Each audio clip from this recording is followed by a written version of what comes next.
This is a computer that analyzes thoroughbred horse racing. It's on sale here at the Sharper Image store. You input information about an individual horse's history and performance, and it predicts which horse will win the race. Now, computers are being used for more than just gambling, that is figuring out who will win. Athletes are using computers to figure out how to win, from individual sports like running and gymnastics to big-time pro sports like baseball and football. Today, we'll take a look at the growing role of computers in sports on this edition of the Computer Chronicles.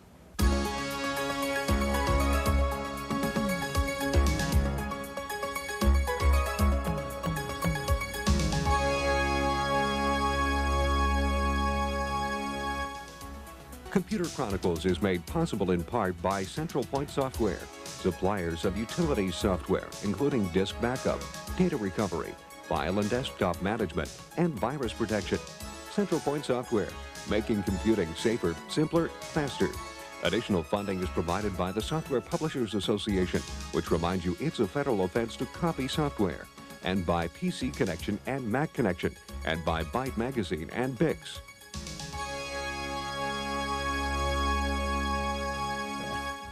Welcome to the Computer Chronicles. I'm Stewart Cheifet, and with me this week is Heidi Roizen, president of T-Maker.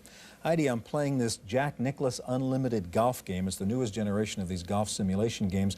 And while it's a game, the Accolade people who put out the game actually have done some research. And they say if you practice playing the computer game, you really do play better when you get out on the real course, believe it or not. Seems amazing to me. Now, Heidi, I know you're interested in sports because your company T-Maker comes out with click art for sports and games. What is that? Right. This is a collection of images that we've put together for the desktop publisher to use in athletic-related publications, either on the Mac or on the PC. Now, Heidi, we're talking about computers and sports, and I know sports may not be the most serious application that computers are used in, but in terms of the software technology, the software design that goes into this kind of stuff, is it applicable to other more serious areas? No, I think absolutely. I think you can see a lot of similarities between what you find designed in sports-related software and general business applications across the board. I mean, to look at this screen, it doesn't take much to imagine that one could turn the basic software into a flight training simulation or medical simulation. Also, sports is very data intensive as best as I can tell, and so, you know, the statistics that you keep on baseball are very similar to what you do in your business. Sure. Well, Heidi, today we'll see several ways in which computers are being used in the sports world, from baseball and football to track, gymnastics, and scuba diving. Now, when it comes to world-class sailing, the winner is often determined not only by the skill of the ship's crew, but by the skill of the ship's designer. And these days, the designer's main tool is a computer. Here's a report.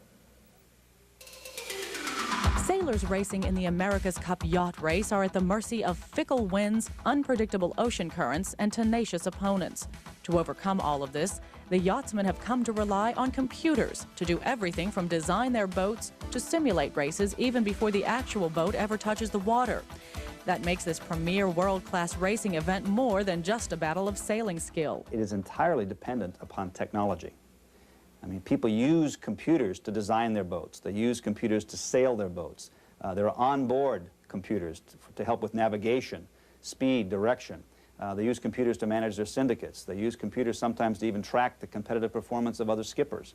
So the use of information technology in the America's Cup is pervasive. The American boat, Stars and Stripes, was designed on an HP 9000 using a software program called Fast Yacht.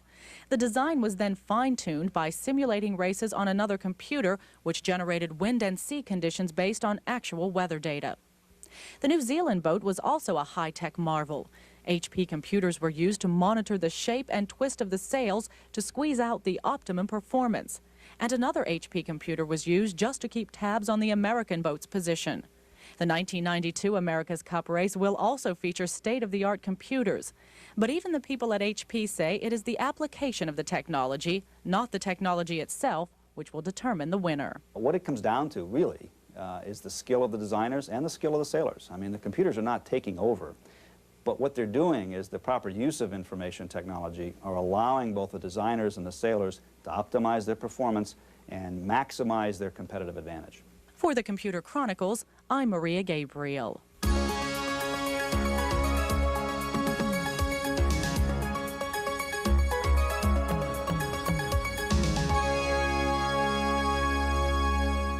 Well, most of us will never get to crew an America's Cup yacht, but we probably will watch a baseball game or want to improve our tennis or golf game.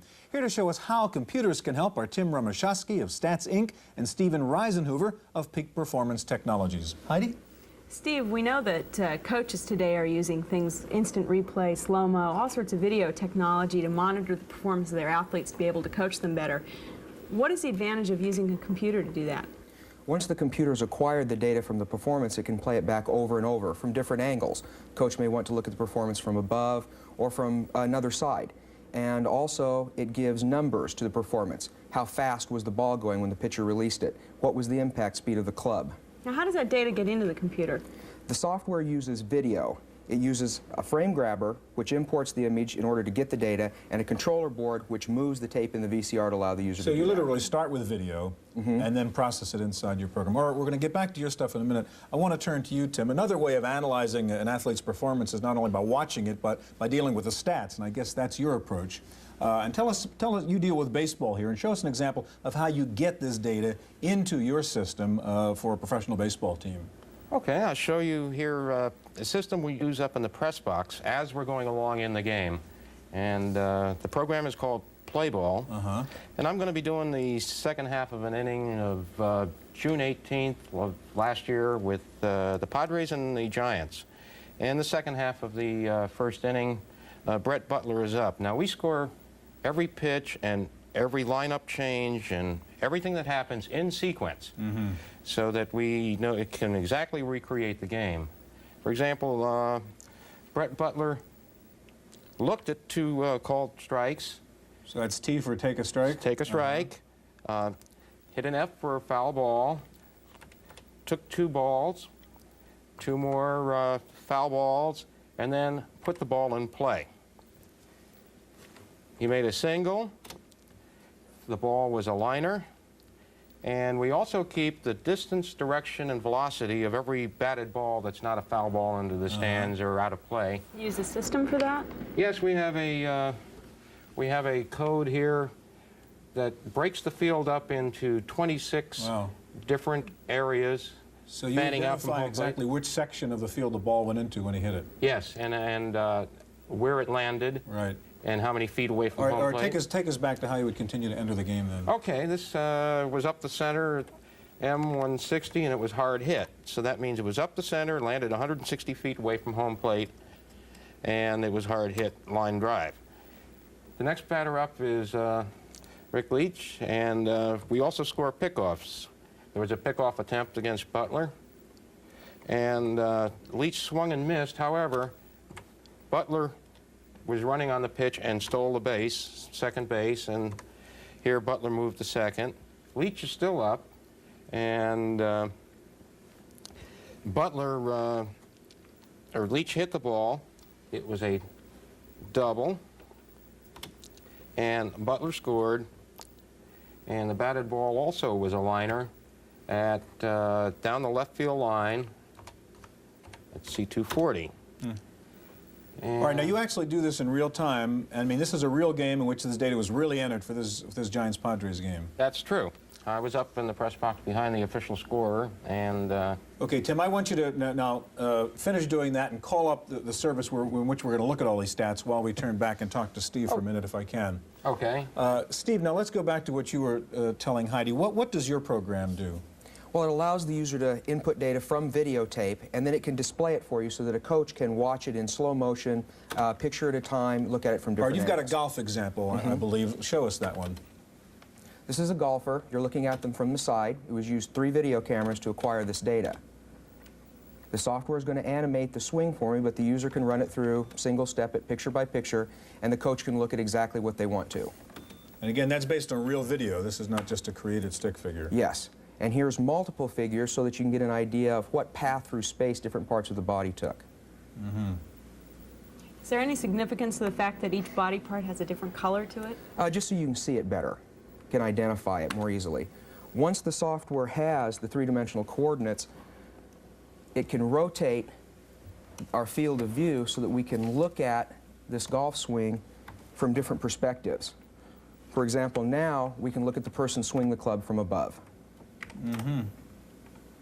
And again, you obviously didn't have a camera up there, but you're able to rotate that inside the computer. It's sort of one of the points you were making Correct. earlier. Once the computer has the three-dimensional coordinates of all the points on the body. Can you see multiple views, do you? Mm-hmm. This will bring up 3 views, one from the side, one from the front, and one from the top. And it's going to put what we call a trajectory on the club head so that the coach can follow a part of the body, or in this case, the heel of the club, through space, watching the path that it makes. So it's figuring this all out right now. Oh, I see. Huh. So that's all 3 angles in sync. So you can see what the club Or you did. can run each one through separately. You also said something about being able to show data at the same time that you're showing the movement. What it's loading now will be, you'll see the stick figure above and force information from each leg below. What the coach will look at here is weight transfer between the legs as the ball is hit. Okay, so we'll see both the graphic display and an actual data. Okay, here You'll it see is. data below and the stick figure above. So this is shift of weight from one foot to the other. During the club swing. And again, all this data is being analyzed or figured out by the videos as put through the computer. Yes, the force data here was recorded with a force platform. I see. Steve, we only have a little bit of time left. I know you've got an ice skater demo too. Could you jump to that for us? Now this is an Olympic figure skater doing a double axel. What the coach will look for here is how close together are the skater's legs? How high off the ice do they get? And again, based on real video. Based on real video. And the last is the coach can compare 2 people. What they'll want to look at here is how high above the ice does the person get to decide how good the jump is and how well they're approaching. So this is 2 different skaters compared.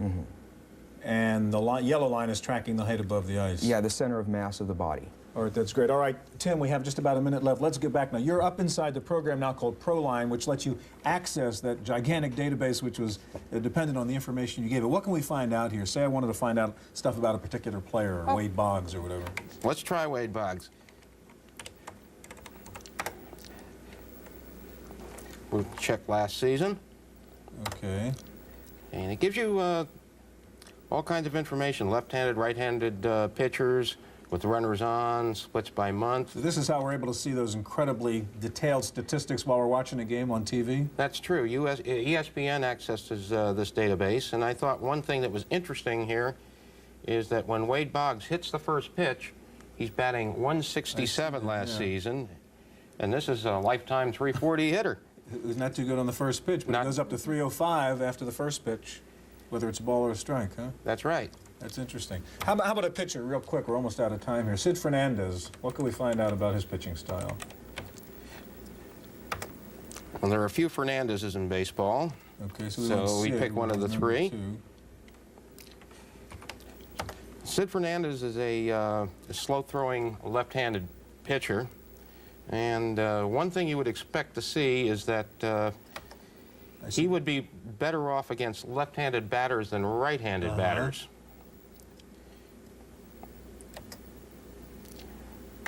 However, we see here that left-handed batters hit 222 against him, and right-handed batters only hit 195.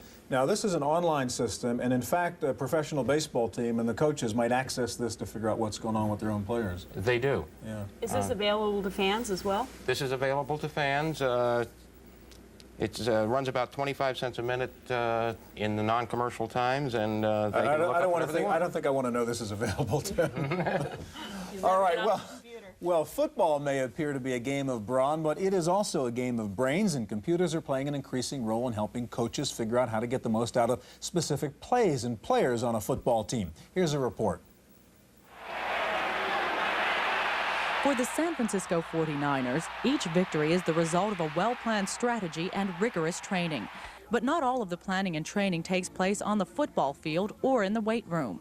A lot of time is also spent in the screening room, where the coaches and players sit down to analyze and study plays from past games on videotape. And when you think of all the combination of plays, players, and games, it's no wonder they need computers to keep track of it all.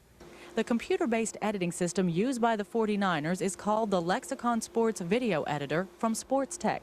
It lets the team catalog their entire season play by play. They can basically see anything they want to on one given tape. If they want to see, say, all the runs that someone has let's say they're watching the Rams again. Every run that they run out of a certain formation and what hole they go through in the offensive line, where their blocking schemes are, how they pass protect. You know, if manually, the game probably would be over by the time I got him that tape. The video editing system uses a PC to log and mark all the different plays on the game tapes. The plays are then assigned codes and edited onto separate blank tapes, depending on what the coaches want to see. The lexicon system can handle up to 4 game tapes at once and can create up to 16 customized reels containing specific types of plays.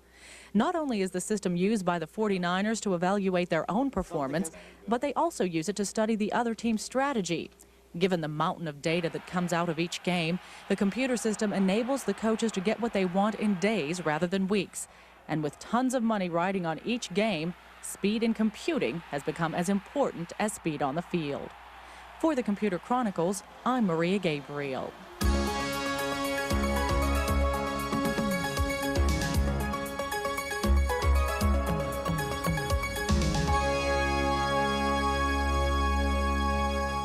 Computers are not only used in professional team sports like football and baseball, but also in individual participative sports like running and scuba diving. Here to show us how are Danny Rossi of Wet Pleasure and Bruce Noth of Advanced Mechanical Technology, Inc. And Heidi, it looks like we're talking about scuba diving here. Absolutely. I think most non-divers think that the scariest thing about scuba diving is sharks. But I think those of us who dive believe it's actually the buildup of nitrogen in the body that's due to the depth and the time you're under. And I know for myself, keeping track of it on dive tables is a complicated chore. It looks like you've got a computer solution to it here. These computers, which are water activated, not only provides us the calculations for the nitrogen absorption that the body suffers during our dive, but also keep track of not only how long we've been at different depths, but also for how long we stay for the total dive. One of the things that we can do with a PC is nowadays we can transfer the information from the actual device that we carry in the dive, in this case this computer, and we can transfer all of that information directly into a PC without having to take the data out manually. So that instrument, I'm sorry, was on the diver's wrist during the dive, recorded all the data, and you're about to transfer that into the PC. And then when I'm back at home, I just transfer that information onto the PC, and as you can see, the PC is reading the information directly from the computer without any actual manual intervention or having to work those numbers out yourself. And again, the data is time, depth, calculations of nitrogen. Okay. Correct. Once the data is in there, I can remove the device, of course, and I'll transfer it into a form that's humanly readable. In other words, it will convert the numbers into actual depth and times, the information I took from the computer. Also, once that's done, I can actually perform the logbook function, which is sort of replacing the actual bookkeeping that we used to do with a written piece of paper and keeping track of our dives in that format, just by keeping it all in software. What would that look like now? So we transfer the information into the logbook, and then I could just work into selecting and showing exactly what we did during our dives. What we see in the screen is on the upper left-hand corner, we see the device and the information that actually presented to the diver during the dive. On the top right-hand corner, we see a simulation of the nitrogen absorption by the different body compartments. So that's nitrogen absorption over time during this particular dive. Correct. And on the bottom half of the screen, we do see the actual dive profile that the diver performed during the dive.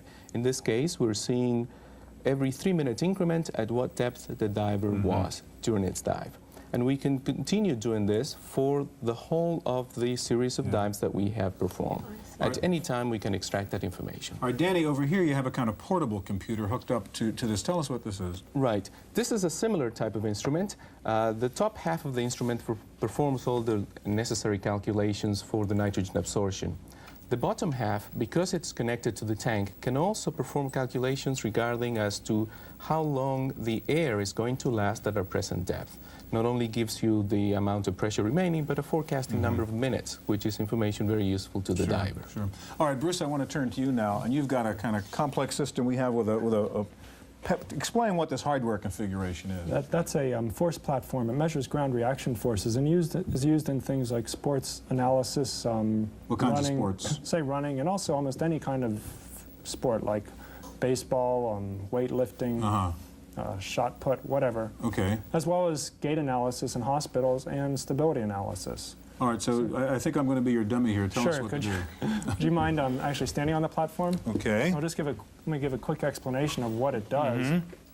The blue line on the screen is the force vector. The length of that line represents your weight. We don't tell you what that is, but we actually know what it is. And also now if you sway from side to side, you can see the top purple bar goes back and forth. That's a force in the horizontal direction. And we can measure, for instance, the torque about the vertical axis field due to the twist. Okay. Yeah, perfect. You're the best. All right. So that's the bottom purple bar, do it one more time, goes positive and negative, and that's the torque about the vertical axis. So we measure 3 force components and 3 torque components, and that tells us a lot about how one walks. Now what we'll do is do a, if you'll step off, let's do a quick gait measurement here. So now just walk across the platform normally. And we can see a quick view here that tells us the data is good. And now, let me analyze the data. Drawing the plots. The top left plot shows the forces versus time, and the purple bar, the one on top, shows the vertical force over time, and that has a characteristic 2 peaks. The center of pressure is the top right, and then we can see different force vectors in the 2 bottom plots. And one thing that's interesting is we can look at a child with cerebral palsy, for instance, and compare that with how you walked. And now we'll see that the top purple bar on the left has 3 peaks, which is a characteristic, as opposed to yours, which was 2 and is normal. So now why don't we do a little stability work? Okay. Stand on it? Okay, now if you could stand on it. Okay. And with your eyes open. Okay. Now what we're going to do is a 5-second test. We're measuring the center of pressure, which is a measure of how much you sway.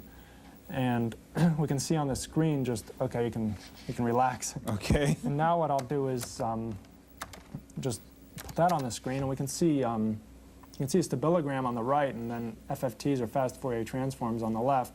And it looks like you have about 1.5 centimeters of sway. Okay. And now, for comparison, let's just have you stand again with your eyes closed on one foot. Okay. So now it's counting down. This is a lot harder to do. This sure is. It turns out to be very hard to do for the elderly, for instance. Okay, you can stop. Okay. And now we'll analyze this and compare that with the 1.5 centimeters. And now this is more like, looks like 4 centimeters. So you can see how much your eyes affect your sway. And sway is important because the elderly sway more, and they're at a high risk of falling. Pharmaceuticals, different drugs, and alcohol can affect your sway, and even lead poisoning in children. So why don't you pick up the golf club? Okay. Let's look at well, golf here. I'm not a golfer. Everybody's going to see that immediately. Okay. Now you can, yep. And take a swing when you're ready. Anytime? Sure. Here we go. Okay. Now we can see a line on the screen, and let's just analyze this and look at how your center of pressure traveled. And there we can see, it's a little hard to see, in the upper right-hand side we can see the center of pressure went forward as you went forward on your feet, and then back as you relaxed. And a pro golfer could use this kind of information to figure out how to do this all better, I assume. Definitely. Golf club companies are interested in using this now. Gentlemen, thank you very much. That's our look at computers and sports. Stay tuned now for this week's Computer News.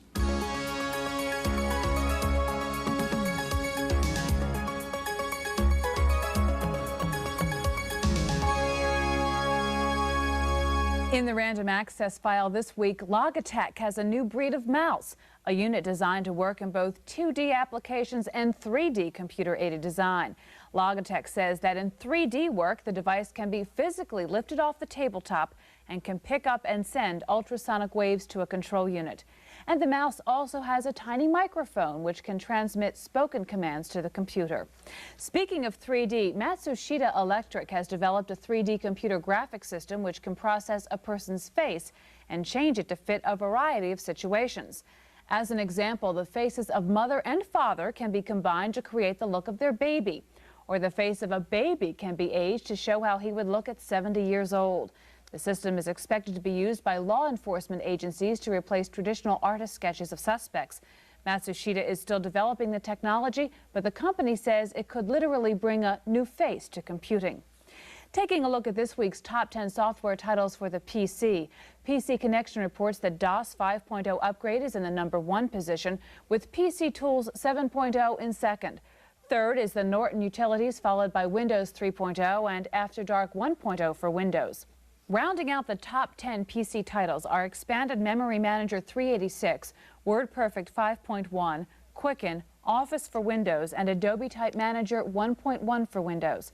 Time now for this week's software review with Paul Schindler. Information about the world can come in many forms, most of them bulky, for the world is a large place. You can learn about it from a globe, from an atlas, or from a new CD-ROM package called World Atlas. You need the storage capacity of a CD-ROM to hold all the information this package does. It allows you to cruise around to your heart's content. It is fast, but be forewarned, it takes all of 640K and you may have to strip everything else out. Now, let's go to the Caribbean, which is always a good idea. Focus in on the U.S. Virgin Islands. Examine a political map with place names. Look up detailed information about communications. Going back to the world view, you can look at a topographic map as well as statistical maps covering such things as temperature, precipitation, fertility, electricity, and population density. It's surprising how fast the screens can be changed, especially if you want to go back and forth between two maps. You can also print copies of these maps. World Atlas is $60 from Software Toolworks in Chatsworth, California. For the Computer Chronicles, I'm Paul Schindler. And finally, the economic news from most of the computer industry is pretty glum, but there was a surprising ray of light this week. Next Computers, the company founded by Steve Jobs, the same man who founded Apple Computer, announced that its second quarter revenues reached $46 million, an 86% increase over last year. 70% of Next workstation sales were to business and government. That's it for this week's Random Access File, compiled from the wires of the NewsBytes News Network. For the Computer Chronicles, I'm Kate McGargy. Computer Chronicles has been made possible in part by Central Point Software, makers of PC Tools 7.0, a comprehensive group of integrated utilities including hard disk backup, remote computing, and data protection, as well as 3 Windows programs and extended Novell NetWare support. Additional funding has been provided by the Software Publishers Association, which reminds you it's a federal offense to copy software, and by PC Connection and Mac Connection, and by Byte Magazine and Bix, the Byte Information Exchange. The Computer Chronicles provides a free kit to help you review the contents of your company's hard disks and ensure the ethical use of software. For a free self-audit program, write to the Computer Chronicles, Box 2954, Harrisburg, Pennsylvania 17105.